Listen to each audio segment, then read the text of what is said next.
上午咱们讲到哪儿了？讲到这个盘纽了吧？盘纽并行收集器讲完了吧？啊，它是串行收集器的一个扩展嘛。但是这个在多核 CPU 下才会显示出它的能力，但是在单核下，它不见得比串行化要优势多少，对不对？好，那咱们来看这个下一个收集器，这个叫什么呢 ？Parallel Scavenge。Parallel Scavenge 呢，这个等一下啊，这个我还要说一下啊，并行收集器。其实这个 Parnew 啊，是这个 GVM 当中啊，真正意义上的实现了妈妈打扫卫生的时候，你可以在屋子里随便乱走的一款收集器。但是呢，它也并不是真正的让工作线程可以继续运作，它只是说让工作线程运作的同时，缩短了它的安全点的时间，但是并没有做到完全可以交叉运行。明白我说的意思吧？所以这块大家知道一下。然后再来看这个 Parallel Scavenge 收集器，它与 Parnew 类似啊，但它也是使用这个复制算法，也是并行多线程收集器。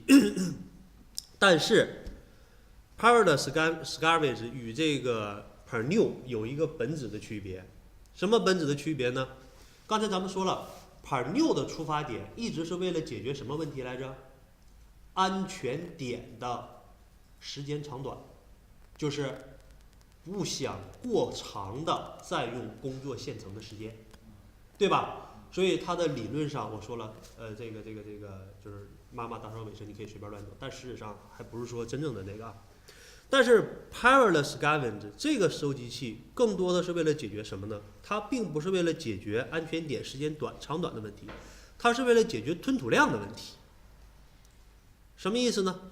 就是当我的这个收集器在运行的时候，我可以节省我更多的时间来提高 CPU 运行用户应用程序的吞吐量。那么咱们得先知道什么叫吞吐量。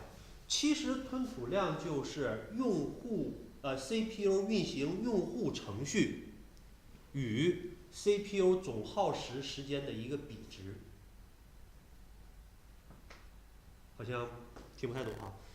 这样，吞吐量有个公式啊，吞吐量等于什么呢？等于CPU 运行用户的程序的时间除以括号CPU 处理用户的这个进程的线程的时间加这个 GC 所耗时的时间。比如说 GVM 运行了100分钟，100分钟，然后呢 GC 回收用了1分钟，那么对于这个吞吐量就是99%，能不能理解？也就是说 GC 的时间耗的越低，是不是吞吐量就越高？对呀，GC 耗费的时间越高，那么也就意味着吞吐量就越低。所以说这个Parallel Scavenge 主要是为了解决吞吐量的问题，降低 GC 在回收对象时的时间，来提高 CPU 的吞吐量，这是它的一个出发点。所以说，它跟 Parnew 还是有本质区别的。Parnew 是不考虑吞吐量的，只考虑这个用户线程等待的时间。明白我的意思吗？就是这个 Start the World 的时间的长与短。所以说，这是这个收集器的一个典型的特点。这块你看我是不是写这个公式了？系统吞吐量等于运行用户代码的时间，这少了一个除以运行用户代码的时间加垃圾收集器的时间，最后就是你的系统吞吐量然后呢，下面这些参数呢，就是提供了当前对 Parallel Scavenge 的这个垃圾收集器的一些参数的设计这个参数的给定。比如说像这个 max GC plus minute， 这是什么 ？plus 不是暂停嘛，对吧？暂停的毫秒数。还有什么 GC time retail 是什么呢？是占用这个垃圾收集时间的百分比这个东西不是你设了越低就越好，因为你设了越低，它这个回收的次数可能会越频繁，这样呢，你的效率可能会会受到一定的影响还有一些你自己回去看吧，这都比较简单，给你写的比较完整。现在我们讲了几个收集器了？3个了吧？这3个是不是都是新生代的？脑袋里再想我画的那个图，我们一共有7大收集器，3个新生代，3个老年代，1个跨代的。对，所以我们少用都是新生代的。那么接下来我们再讲的就是针对老年代的收集器了，啊，就这个图啊，看看老年代的。第一个 3.0 的收集器，3.0的收集器呢，其实就是新生代 3 收集器的老年版。换句话说，把它又运用到了老年代上。但是不同的是什么呢？你想，新生代串行化串行化收集器，它在去收理的时候，是不是用的Survivor 的那个复制算法啊？哎呀妈呀，这懵了！一定要记住复制算法的特点，就是 GVM 为了能够更合理的回收对象，提供了一个复制算法嘛 ，copying， 但是要求你必须提供2个空白的区域，啊，一个叫 Survivor 10，一个 Survivor 1或者 From to， 然后从里面拿过来复制过去，复制过来，只要是有，那我问你，除了那个 Young Generation 以外，这个 Tender Generation 里面能不能做复制算法？做不了，它哪有 Survivor 啊？它没有复制点呐。所以说，这就我们要明白一个事儿，就是什么呢 ？3.0 的收集器，其实在运用到老年代的时候，也就要求它必须得改算法。对，你不能用复制算法了，因为我老年代里没有2片区域供你来回复制啊。对呀，所以说你看。3.0 的收集器在老年代里，它马上就会使用什么算法呢？标记整理算法。注意，同学们，它用的不是标记清除，还记得标记清除和标记整理的区别吗？对，它用的是标记什么标记整理。对，也就意味着它在清除完对象以后，是不是会对内存空间做整理？不会产生过多的碎片，对，这是它的一个特点啊。所以3.0的其实跟我们年轻代的那个是一样的，无外乎就是换了一些算法去对老年代回收而已，就这么回事儿，明白了吧？哎，然后再来看这个，哎，等一下啊，这里我说一下，咱们一味的强调垃圾回收器新老是要有搭配的，对吧？哎，那么咱们说了。CMS 这个老年代是可以跟 3.0 搭配使用，可以跟新生代的 Pernil 使用。那 3.0 的可以跟谁搭配使用呢？其实，在老年代的回收器当中，这个 3.0 的回收器，它兼容性特别好，好到什么程度呢？对，看到了吗？它可以跟年轻代的任何的一个收集器相互使用、相互协作，听明白了吗，同学们？这是它的一个特点啊。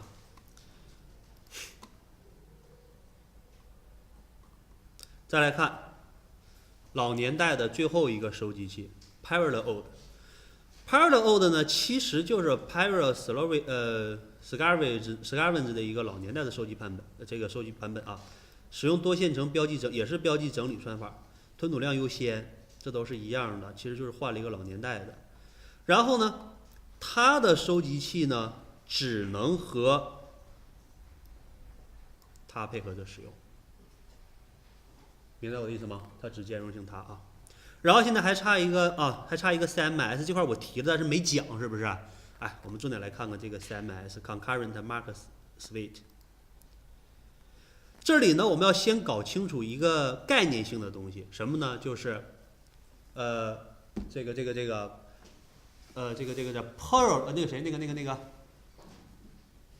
Parallel 跟那个 Concurrent 的一个区别，就是并行跟并发的区别，明白吧？你们要搞清楚这个啊，在 JVM 当中，所谓的并行是什么意思呢？你像我们好多有讲的这几个收集器，你像这个。Parallel Scavenge 还有 Parallel Old， 这不都是并发收集器吗？是吧？并发不，这并行啊，错了，并发是 concurrent， 这是并行收集器。那什么叫并行呢？其实所谓的并行啊，就是让你当前的这个 CPU 在运行用户程序的时候，这个怎么说呢？就是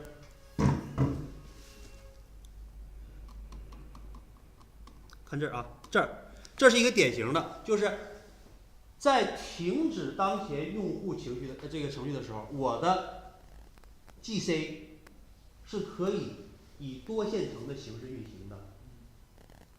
就是说，这个东西跟用户的线程没有任何关系。这个所谓的并行啊，指的就是我的 GC 的线程可以以多线程的形式运行，这叫并行。明白我的意思吗？所谓的并发是什么含义呢？并发跟并行最大的区别的一个点，就是它里面包含了用户线程。什么叫并发呢？是我的垃圾线程跟用户的工作线程交替运行，一起运行。当然，所谓的一起也是交替运行。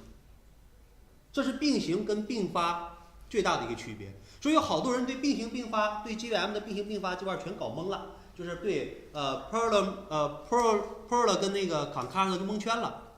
所以这块最好的理解是什么呢？就是拿用户线程作为匹配，也就是说，并行指的是我 GC 的线程，我有多条 GC 的线程在同时工作，跟用户线程没关系，用户线程仍然是 CU 那个 CU port 呢，安全点呢，还停顿呢。我的这些回收线程一起工作，这个叫并行。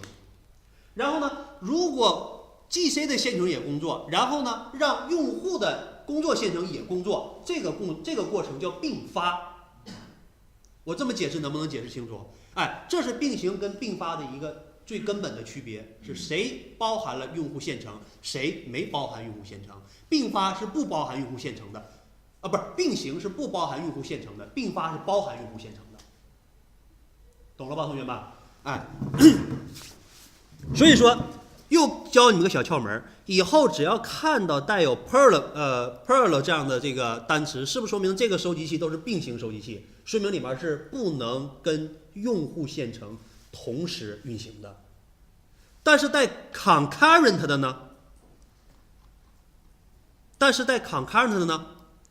说明什么？它可以跟用户线程同时去工作，但是其实这个同时也不是一起，也是相互交替的，啊，这是它的一个区别。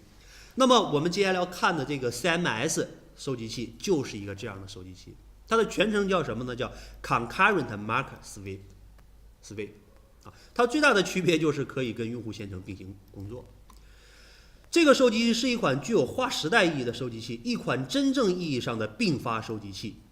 虽然现在已经有了理论上的表现更好的 G1 收集器，但是主流互联网企业线上选用仍然是 CMS。哎，这个收集器又给我们提供了一个信息：既然它的能力这么强，我们是不是可以把它应用到我们的 JVM 收集器的指令上？可以吧？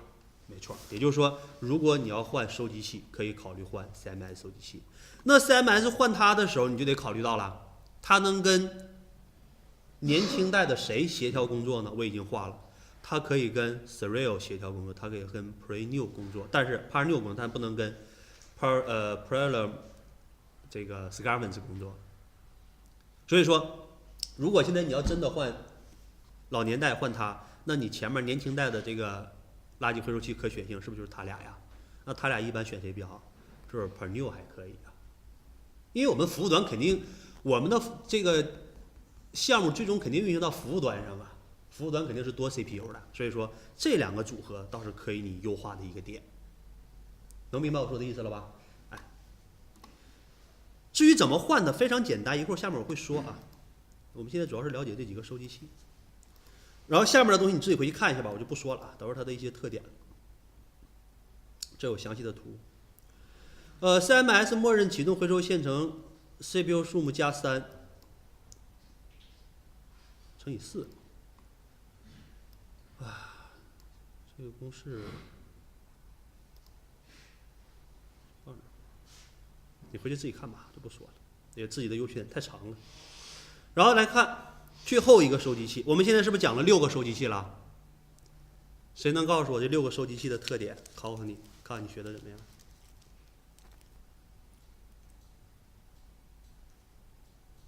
新生代有几个？3个，哪3个 ？Serial、Purdue、Parallel Scavenge， 这3个有什么区别？串行化有什么的？那个 Serial 有什么特点？就是回收的时候会让工作线程处于等待状态嘛，对吧？完了是单线程版的嘛，啊 ，Purdue 呢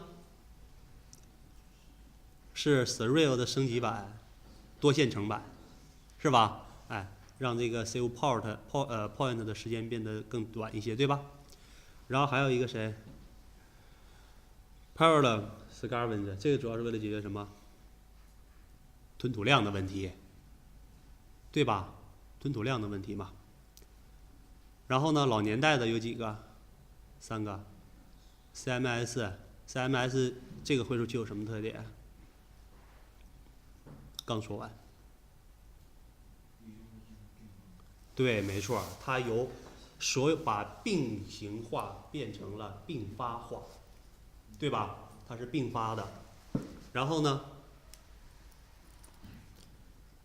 是不是可以应用到我们服务端的 JVM 的优化上啊？然后它跟搭配上这一块能跟谁搭配？跟 Serial 搭配，跟 Purdue 搭配，对吧？然后还讲了一个谁 ？Serial Old 嘛 ，Serial Old 是什么？是串行化的老年版嘛，老年代版嘛，是不是？哎，对老年代回收。然后还有一个是 Parallel 谁呀？Old 嘛。并发的不是那什么那个并行的老年版嘛，这不就这6个嘛？然后接下来再讲一个这个 G1 啊 ，G1 的名称全称叫 Garbage First， 就是 Garbage First 的这个 G1 收集器啊，在 JDK 1.5的时候就已经准备去这个开发它了啊。后来经过各个版本的这个测试，最后在JDK 1.7的时候把它加到里面了。这个 G1 收集器呢，从目前来看，不能说是它是最好